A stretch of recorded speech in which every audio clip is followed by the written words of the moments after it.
Hi guys, my name's Barry and welcome back to the channel. Today we're going to be looking at who killed who in Scream 6, and as always there's going to be rules to my who killed who at the beginning just before we get into it, because there are some things that some people would agree with and disagree with. I'm going to start with the height of Ghostface, the way Ghostface moves, the hand that Ghostface uses to kill people.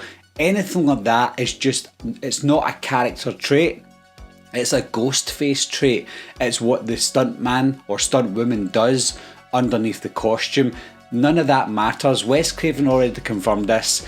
It's not something that you have to look into. Yes, Ghostface might look about 6'2", and then the killer might end up being 5'2", but that's okay. That's exactly what happens in all the Scream movies. So if you see a Ghostface killing someone with the right hand with a knife in it, and then in another scene you see someone with the left hand, it doesn't mean one Ghostface is left-handed, it doesn't mean the other Ghostface is right-handed. It's just the hand that they had to use in that specific scene for the lighting, for the direction.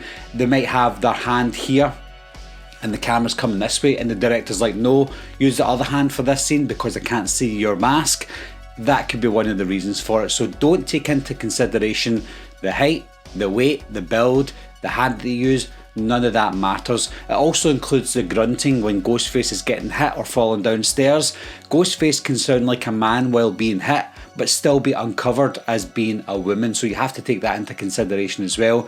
None of that matters. It's just a stunt person, and that's it. So with all that being said guys, if anyone does comment below, I'm loving it when you comment and tell me who you think who killed who, but if you comment below and say I think this person killed that person because of the height of the person, I'm just going to have to ignore it because you have listened to my rules at the beginning, and that's it. So with all that being said, let's look into who killed who. Victim number 1 is Laura. Now sometimes we get straightforward kills in the Scream films and we find out who the killer is for specific victims, and in this one is no exception because the killer unveils himself to be Jason, so we can confirm that this killer is definitely Jason. Victims number 2 and number 3 are Jason and Greg.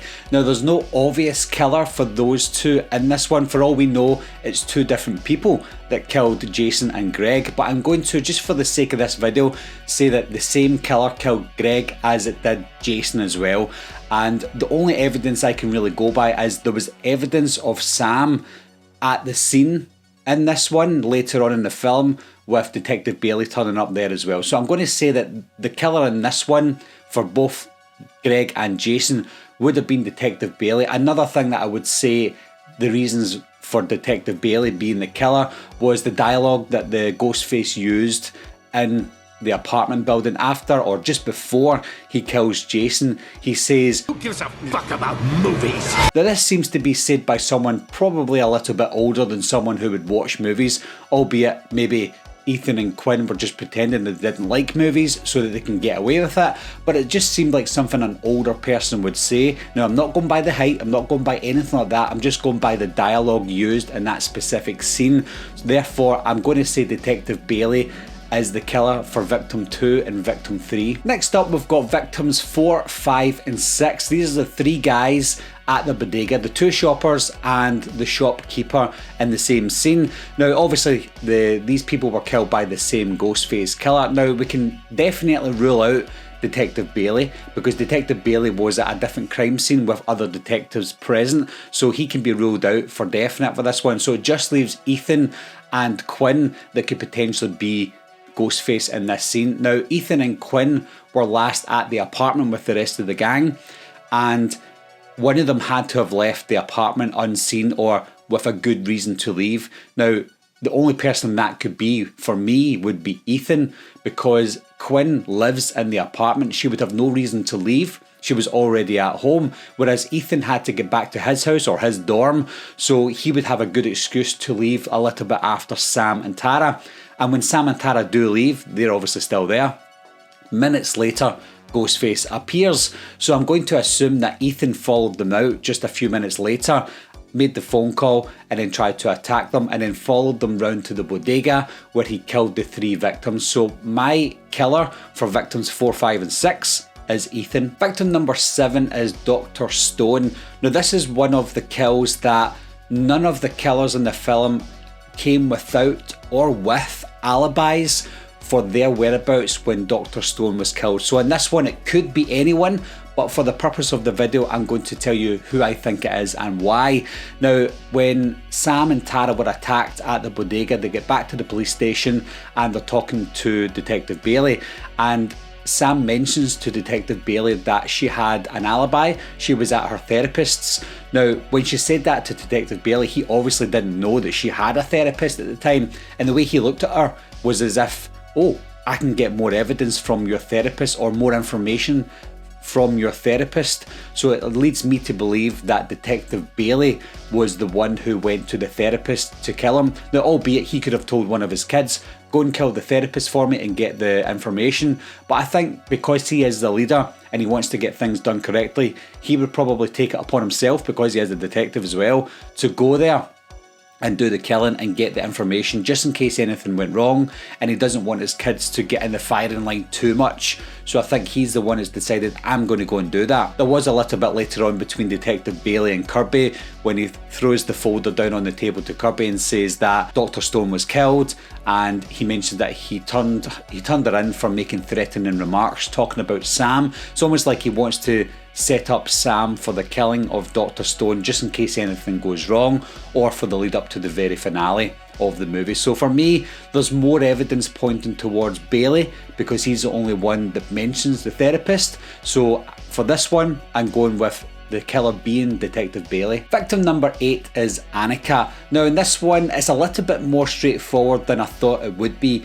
For instance, the first person we can rule out is Quinn, of course, because she was playing dead at the time, so it's got to be between Ethan and Detective Bailey. Now, after the scene ended and after Annika died, Ethan turned up and Chad grabbed him and he asked him where he was, and he was like, I was at a study hall with 100 other people, and he was so adamant, and he was telling Chad, you can ask anyone you want. Now, you could be calling his bluff and think Chad won't do it and I'm going to be fine, but I think Ethan and the rest of the Ghostfaces, they have to be a little bit smarter than that. So I'm going to assume that Ethan was telling the truth so that he could get himself out of being a suspect. Because if Chad did go and find out and he wasn't there, then he would be high up on the list. But I think he was at a study hall. I think he was with 100 other people so that someone could vouch for him. So I'm going to say that Ethan didn't kill Annika either, so that only leaves Detective Bailey. As you know, Detective Bailey was the cop on the scene. He would have had to have been there anyway to set everything up. He would have been in the room with Quinn, giving her the prosthetics. He did mention at the end of the film when they revealed themselves, he said something about the fake blood and the prosthetics as well, so he had to have known about it. He had to have been the one to set that up in the apartment. Therefore, I'm saying Detective Bailey is the killer for Annika.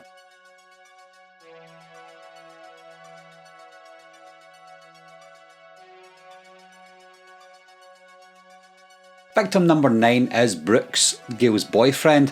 Now this one is again straightforward because Quinn confirmed that she was the one who attacked Gail in her apartment building, so therefore she would be the only person to kill Brooks at that moment in time.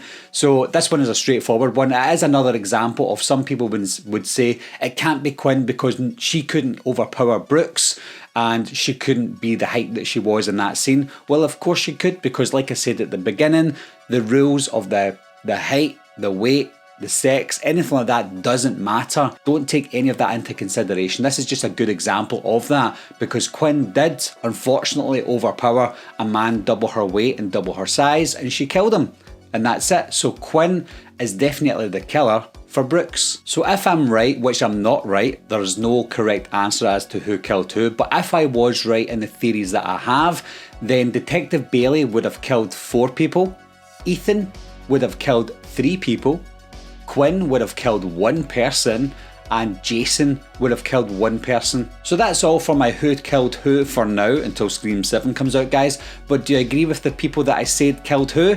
And if you don't, let me know down below who you think killed who, and let me know your reasons why. Please leave out the weight, the height, the hands, anything like that, because that's Ghostface, not the killers underneath. That's Ghostface's traits. But let me know who you think it is and why, and I'll talk to you soon. Bye bye. What are you waiting for, huh? Coming. Time to get you, Barbara. Ever played Skin the Cat? Someone's in the back seat!